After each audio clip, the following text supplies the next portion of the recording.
Andrea had scrubbed 100 rich men's halls, but never one like this. As she followed the butler past glittering chandeliers, her gaze snagged on a gilded frame. There, smiling from the enormous portrait, was a boy with familiar dimples and the same crooked ear she used to kiss goodnight in the orphanage. Her knees buckled. "Sir," she choked, clutching the feather duster, "that child once slept in my arms."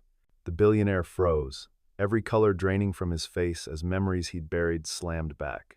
The late afternoon sky pressed heavy and gray against the hilltop where Harrington Estates rose like a monument to old money. White columns flanked the entrance, stone lions guarded either side, and the double doors stood tall enough to humble anyone who crossed the threshold. Inside, polished wood floors reflected the glow of crystal chandeliers, and red carpets ran the length of hallways lined with portraits of Harrington ancestors, each face more severe than the last. Andrea Collins stood just inside that world, clutching a cheap canvas bag to her chest. She was 32 years old, with long brown hair tied low at her nape and simple clothing that had seen too many washes. Her white blouse was clean but faded, her dark slacks practical, and her shoes scuffed from years of kneeling on other people's floors. Sweat dampened her palms as her eyes swept across the vast entrance hall, and she felt like she had stepped into a film where she did not belong. Callista Reed appeared from a side corridor, her brown hair curled softly at her shoulders, her uniform pressed and immaculate. She was 28, efficient and careful. Her gaze traveled over Andrea from head to toe, measuring posture, checking attitude, assessing whether this new hire would last more than a week. Callista spoke in a measured tone. The estate was preparing for a large charity gala. They were short-staffed. Andrea was hired temporarily, for 1 week only. The rules were clear. Do not speak to the master or mistress unless spoken to first. Do not touch the antiques or valuable paintings. Do not pry into family matters. Andrea nodded quickly, her thoughts focused only on the paycheck waiting at the end of the week and the hospital bills stacking up for her mother. As Callista led Andrea through the grand hall, Andrea's steps slowed. Something tugged at her, an invisible pull she could not name. Her eyes drifted upward to the center of the far wall, where an enormous portrait hung in a frame of carved gold. The boy in the painting was perhaps 8 years old, with soft brown hair that fell across his forehead, blue eyes bright with a hint of mischief, and dimples that softened his cheeks when he smiled. But it was the small details that stopped Andrea's breath. One ear stood slightly more prominent than the other, and just behind the right ear was a faint scar, barely visible in the brushstrokes but unmistakable to someone who had once traced it with her fingertip. Time collapsed. The sounds of the estate faded into a distant hum. Andrea's chest tightened and the air seemed too thin. Images flashed through her mind. A cramped room at St. Bridget's orphanage. The cry of a newborn. The weight of a tiny body, warm and fragile, cradled in her arms. She pressed a hand against her sternum as if she could still feel that small heartbeat against her own. Her eyes blurred with tears. Callista noticed Andrea standing frozen and followed her gaze to the portrait. Her voice turned flat, rehearsed. That was Leo Harrington, the only son of William and Vivian. The boy had died many years ago. Andrea whispered, her voice cracking. No, that boy once slept in her arms. At that moment, William Harrington emerged from a hallway to the left. He was 55 years old, tall and solid, with salt and pepper hair combed precisely back and a black suit tailored to perfection. His eyes were sharp, used to calculating risks and closing deals, but when he heard Andrea's words, those eyes went still. He stopped mid-stride, and his gaze locked onto the woman holding the feather duster. Andrea turned, her face wet with tears, her hand trembling. The air between them stretched tight as a wire. William's jaw tightened. Confusion flickered across his features, followed by something deeper. Pain. He had buried his son a decade ago. He had attended a memorial with an empty casket. And now a stranger, a maid he had never seen before, was saying something impossible. His voice came out cold, barely controlled. What did you say? Callista rushed forward, her hand reaching for Andrea's elbow, pulling her gently but firmly away. She apologized to William on Andrea's behalf. The new hire was still adjusting. She would not disturb him again, but William did not move. His eyes followed Andrea as Callista guided her down the hall, and the weight of those words hung in the air long after they disappeared. That child once slept in my arms. Andrea's small apartment sat on the edge of town, where paint peeled from the walls and the window overlooked a cracked parking lot. Inside, her younger sister Amanda Collins sat at a wobbly table, counting crumpled bills and coins. Amanda was 26, her brown hair pulled into a high ponytail, her grocery store uniform still on after a long shift. She looked up when Andrea came through the door, exhaustion written across both their faces. Amanda asked if the new job was going well. Andrea forced a smile and handed over an envelope with her advance pay. She joked that as long as she did not break anything, they would be fine. Their mother lay in a hospital bed across town, her heart failing slowly, treatment by treatment. Andrea felt the weight of that every day. She had spent so much of her youth away from home, working at the orphanage instead of staying close. And now there was a deeper guilt, one she had carried for 10 years. The guilt of losing someone she had promised never to abandon. Andrea had been 22 years old when she first worked at St. Brigid's orphanage. The building was old and poorly funded, with stained walls, secondhand toys, and metal bunk beds that creaked at night. But Andrea loved the work. She wore a simple white uniform, tied her hair back in a ponytail, and spent her days changing diapers, preparing bottles, and singing lullabies to children who had been left behind. Her face was bright then, despite the exhaustion. One rainy evening, there was a frantic knock at the door. When Andrea opened it, she found a wicker basket on the step and a woman's retreating figure disappearing into the dark. Inside the basket was a baby, barely a month old, wrapped in a thin blanket and wearing a small cloth bracelet embroidered with delicate patterns. There were no papers, no note, no name. Clinton Avery, the orphanage director, was a man of 50 with cold eyes and black-framed glasses. He scribbled in his ledger. No identity, no documentation. The baby became another number. But to Andrea, the baby was everything. She was the one who fed him, changed him, rocked him to sleep when he cried. She began calling him Leo, simply because she liked the name and because the baby's smile seemed to grow brighter whenever she said it. She memorized everything about him. The way his right ear stood a little higher than the left, the small red mark behind that ear, which would later fade into a scar. The way he gripped her finger when he slept, refusing to let go. She whispered to him late at night, when the other children were asleep. "No matter who left you, I will never leave you." Months passed. Then one day, Clinton Avery announced that a wealthy couple wanted to adopt Leo. It would be a closed adoption. Their identities would remain confidential. Andrea protested. She wanted to meet the adoptive parents, to be sure they were kind. Clinton dismissed her concerns with a wave of his hand. She was just staff. The couple was funding the orphanage. They had to be respected. That afternoon, a sleek black car pulled up to the gates. A man stepped out, dressed in a gray suit, his dark hair slicked back. His name was Elias Monroe.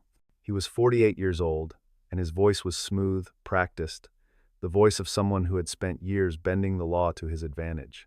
He spoke privately with Clinton, and Andrea watched from a window as Elias held the baby, studying him with an expression she could not read. Then he placed Leo back in the crib and left. That night, Andrea was on duty.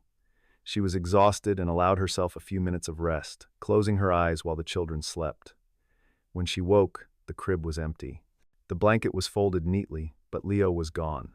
Andrea ran through the halls, searching every room, calling his name even though he could not answer. Clinton appeared, his tone clipped and final. The adoption was complete. She did not need to worry. But Andrea found something in the corner of the crib. The cloth bracelet had fallen and been left behind. She picked it up, clutched it to her chest, and felt something inside her break. She had failed to protect him. For 10 years, Andrea carried that bracelet in her pocket, and for 10 years she carried the guilt. William and Vivian Harrington were not always hollow. William had built Harrington Estates from the ground up, turning investments into an empire of luxury properties. He was tall, commanding, and used to control. Vivian was 50 years old, with soft blonde waves and an elegant wardrobe that never had a thread out of place. She had cultivated a public image as a philanthropist, hosting charity galas and raising funds for children in need. But beneath the surface, both of them were drowning in a grief they refused to name. When Leo was born, they had been overwhelmed by the demands of business. They made a decision that seemed reasonable at the time. They sent their infant son to a private nursery, a facility recommended by Elias Monroe, their trusted lawyer. It was supposed to be safe, the best money could buy. Then came the fire. It was a night the city would not forget. The private nursery went up in flames, and the news broadcast images of smoke and sirens and parents collapsing in the street. William and Vivian received a call. Leo Harrington was on the list of victims. Vivian fell to her knees, screaming until her voice broke. William stood rigid, fists clenched, rage and helplessness warring inside him. Elias appeared almost immediately, his voice calm and rational. He advised them to settle quietly, to avoid the media frenzy, to protect what remained of their dignity. An urn was delivered, along with a death certificate. They never saw a body. They were told it was better that way. The marriage fractured after that. Vivian retreated into charity work, smiling for cameras while her heart remained frozen. William buried himself in contracts and acquisitions, signing deals as if each one could erase the memory of his son's empty room. They rarely spoke, and when they passed the portrait of Leo in the grand hall, their steps quickened, neither willing to meet the painted eyes that seemed to ask why they had not been there. Elias remained close, always offering legal counsel, always reminding them that digging into the past would only bring more pain. Andrea's first days at Harrington Estates passed in a blur of polishing silver, scrubbing floors, and keeping her head down. But she could not stop thinking about the portrait. During a brief break, she returned to the grand hall and stood before it, studying every detail. The blue eyes, the dimples, the crooked ear, the faint scar. Her memory aligned with the image so perfectly it made her dizzy. One afternoon, Andrea was assigned to bring tea to the sitting room.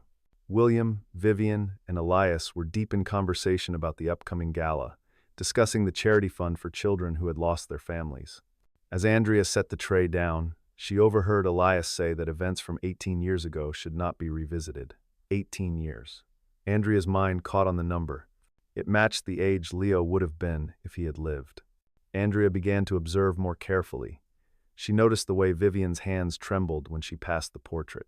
She noticed the way William's jaw tightened whenever someone mentioned children. And she noticed the way Elias always seemed to be there, steering conversations away from anything that touched the past. During her lunch break, Andrea stood in the hall again, alone with the portrait. She whispered to it, "If you are Leo, why are you here while I was there? Why did they tell me you were adopted when they tell themselves you are dead?" Callista appeared behind her voice low but firm. Staff were not supposed to linger in front of the family portraits, especially that one.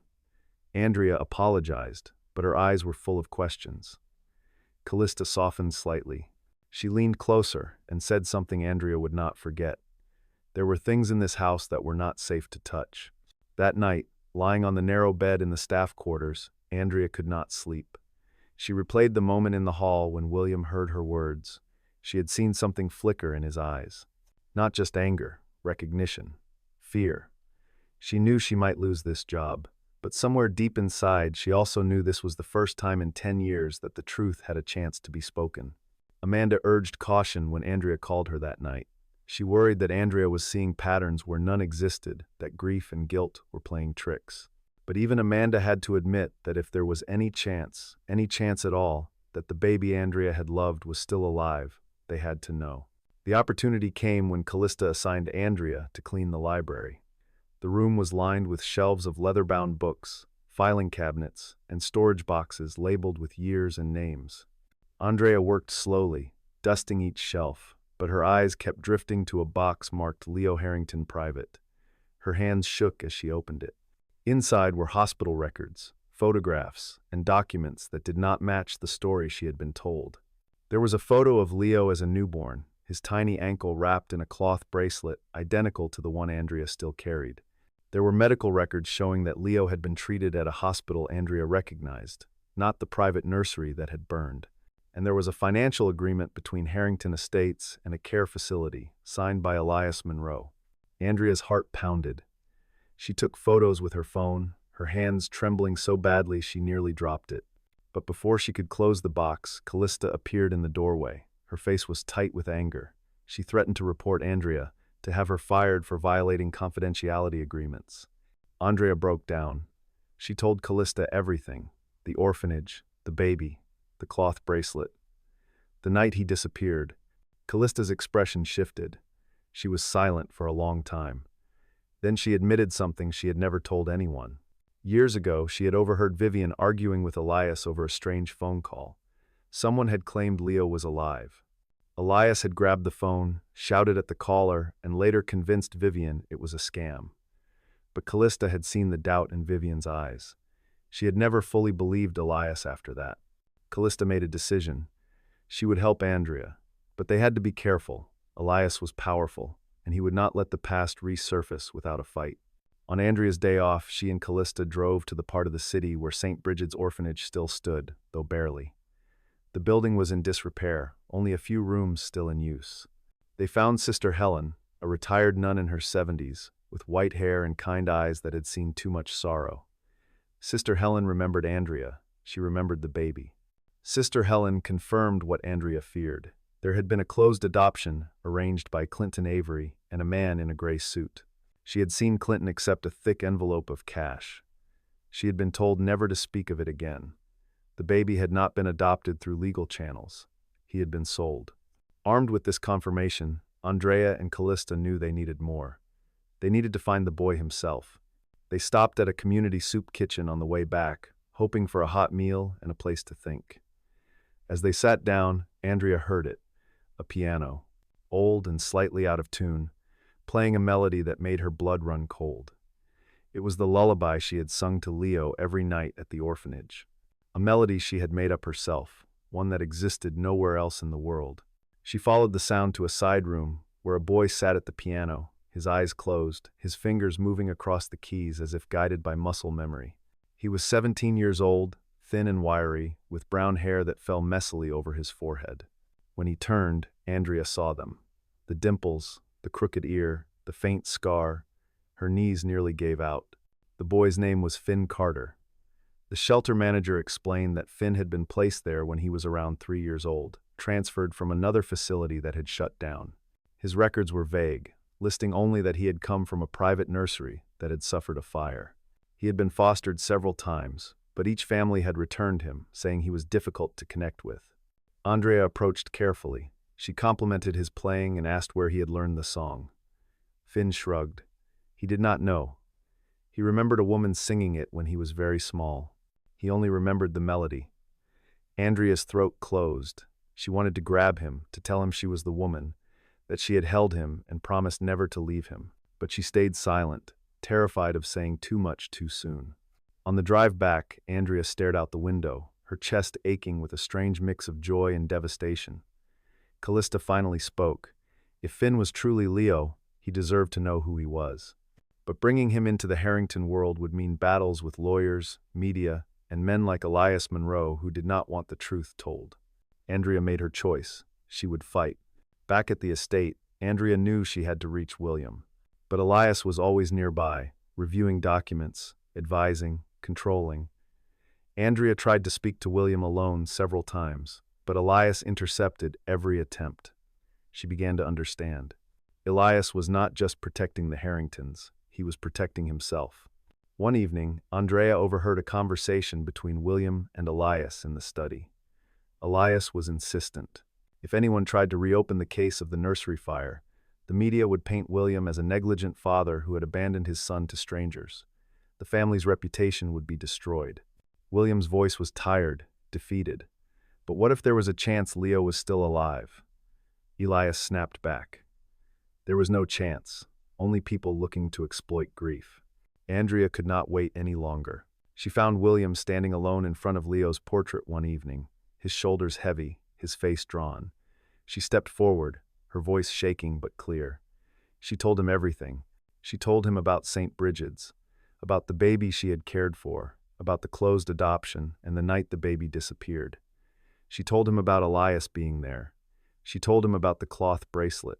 Vivian appeared in the doorway, drawn by the sound of voices. At first, she was furious.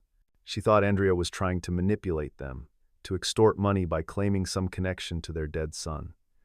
But Andrea pulled the cloth bracelet from her pocket and held it out. She asked Vivian to compare it to the hospital photos they still had. Vivian's hands shook as she took the bracelet. William called for the box of Leo's infant records. When they compared the images, the match was undeniable. Vivian collapsed into a chair, tears streaming down her face. She confessed something she had never told anyone, not even William. Years ago, a woman had called her, claiming Leo was alive. She had heard a child crying in the background. But Elias had taken the phone, shouted at the caller, and convinced her it was a cruel hoax.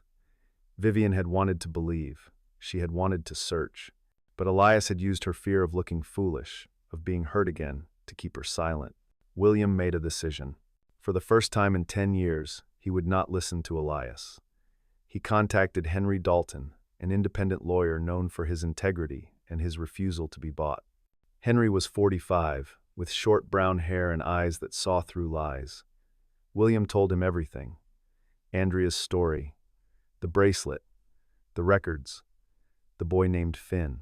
Henry listened carefully. Then he laid out a plan. They needed to gather evidence. They needed to find Clinton Avery and get a confession. They needed to protect Andrea and Callista from legal retaliation. And they needed to move quickly before Elias realized what was happening. Elias was already suspicious. He noticed William keeping his office door closed more often. He noticed Andrea had not been dismissed despite breaking protocol. He began to dig. He had someone search Andrea's room and found photocopies of hospital records. He knew she had seen too much.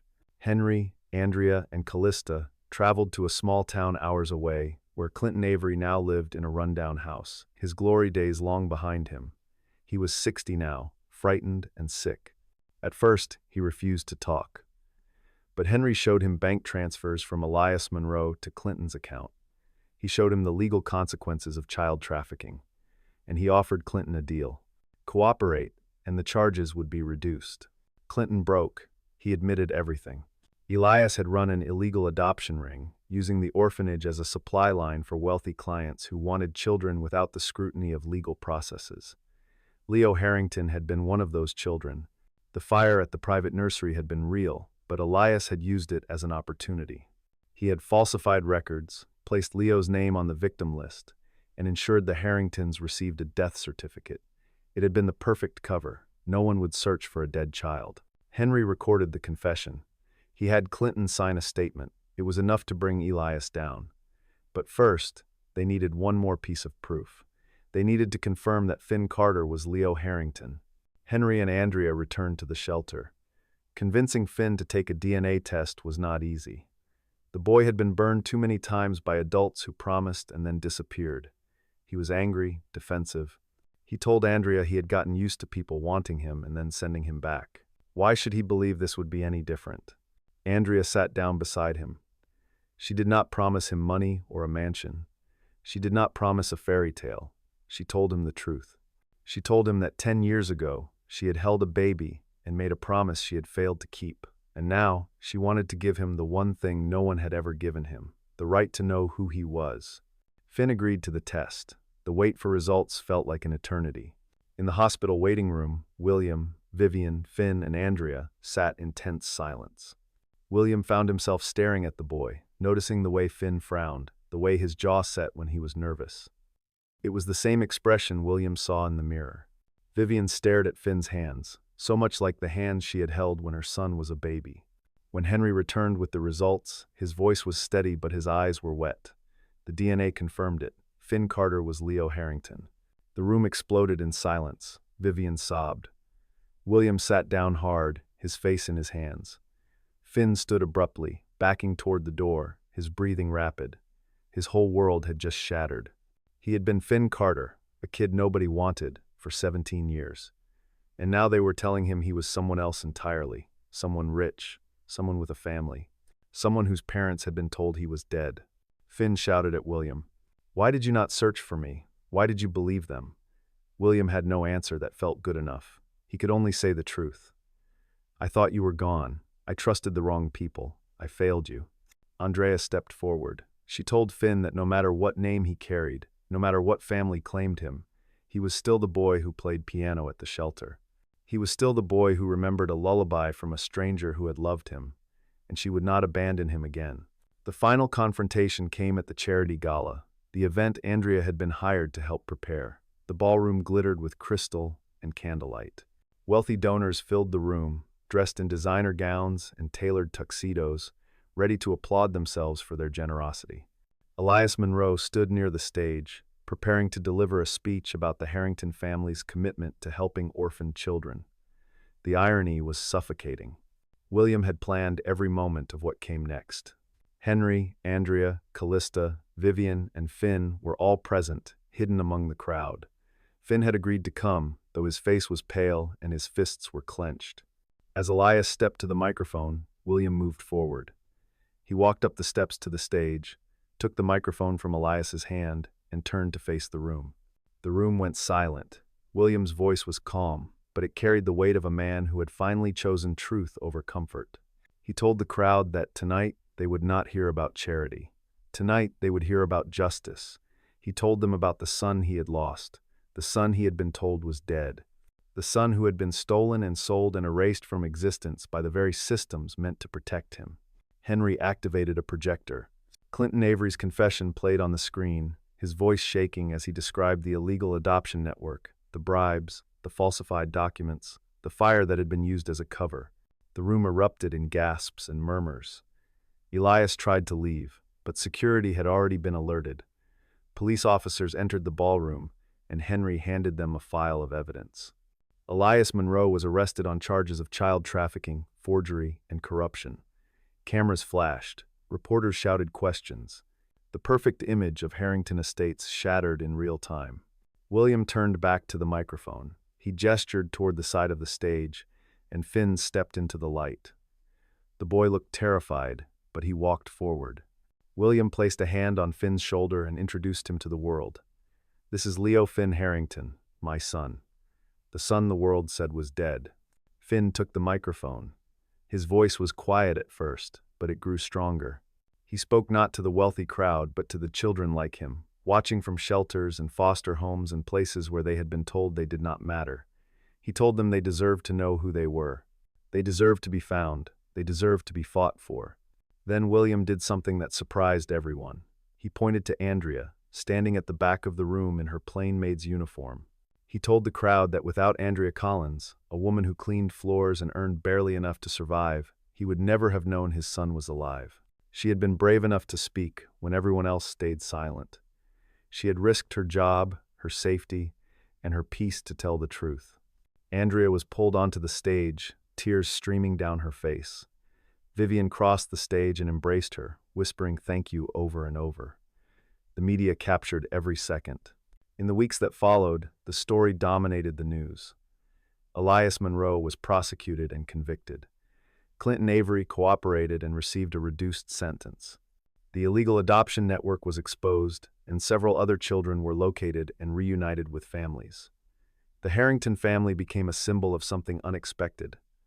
Not wealth, not power, but the courage to admit failure and choose truth over reputation. Finn faced his own struggle. Legally, he became Leo Finn Harrington, but emotionally, he was still Finn Carter, the boy who had survived without a family for 17 years. He refused to move into the mansion immediately. He stayed at the youth center, still playing piano for the other kids, still sleeping in his old bunk. He needed time to reconcile the two identities. William and Vivian respected that. They visited him. They sat with him. They learned who he was, not who they wanted him to be. Andrea was offered a new role. William and Vivian asked her to lead a foundation they were creating in Leo's name. The Leo's Arms Foundation would focus on protecting children from corrupt adoption systems, providing legal aid to families searching for lost children, and supporting youth who aged out of foster care. Andrea was terrified. She told them she was just a maid, that she had no degree, no credentials. But Henry and Callista reminded her that she had something far more important. She understood what it felt like to love a child the world had forgotten. Years passed. The grand hall of Harrington Estates changed. The old portrait of Leo, the boy frozen at 8 years old, was moved to the foundation's office, where it became a symbol for all the lost children. In its place, a new portrait was commissioned. It showed William and Vivian standing together, their expressions softer now, more human. Beside them stood Leo Finn, dressed simply, his hand resting on Andrea's shoulder. Andrea wore a modest dress, no longer a uniform, her face calm and proud. Visitors to the estate were told the story. They were told about the maid who had seen a portrait and dared to say 5 words. "Sir, that child once slept in my arms." They were told how those words had unraveled a decade of lies, toppled a corrupt lawyer, and brought a boy home. Andrea stood in the hall one morning, alone with the new portrait. She thought about the baby she had held at St. Bridget's, about the boy who now called himself both Finn and Leo, about the children still waiting in shelters for someone to remember them. She thought about the truth she had been terrified to speak, and how close she had come to staying silent. She smiled softly, her hand brushing the cloth bracelet she still kept in her pocket. The morning light streamed through the tall windows, catching the gold frame and casting warmth across the painted faces. The portrait was no longer a lie. It was a family, rebuilt not from blood alone, but from the courage to speak, the willingness to listen, and the refusal to let love stay buried. And somewhere beyond those walls, the Leo's Arms Foundation continued its work, ensuring that no child would be erased, that no voice would go unheard, and that the powerful would always be held accountable by those brave enough to whisper the truth.